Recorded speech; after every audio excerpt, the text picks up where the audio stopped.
In today's video, I'm going to teach you how to link buttons to sections in Squarespace.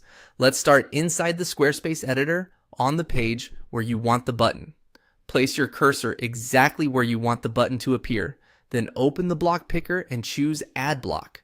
From the list of available blocks, select Button.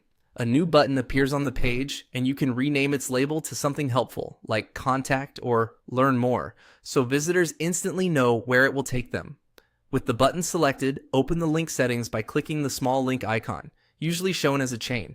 This opens the link panel. Click into the empty link field to activate the menu of link options. Squarespace will present choices such as pages on your site, specific sections, external URLs, and sometimes other items depending on your setup. Since our goal is to connect this button to a part of your site visitors should jump to, the most straightforward option is to link to a page or one of its sections. After clicking the empty field, use the menu to choose where you want the button to point.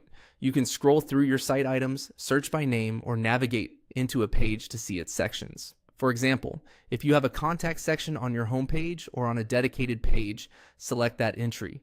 Choosing a section tells Squarespace to smoothly scroll to that exact spot, creating a seamless, anchored experience for your visitors. Once you've made your choice, confirm the selection and close the link panel.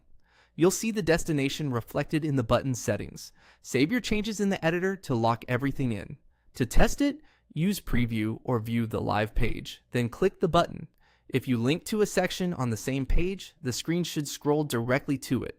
If you link to a section on another page, you'll navigate there and land on the correct section automatically. A few quick tips to keep things tidy. Match the button's label to its destination so users know what to expect, and place the button close to related content for better flow.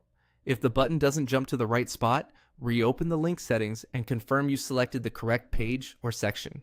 In cases where you don't see a section listed, you can also use a section link that starts with a hash, like @contact, as long as it matches the section's ID. That's it. Your button is now linked to a specific section in Squarespace. Save, test, and you're good to go.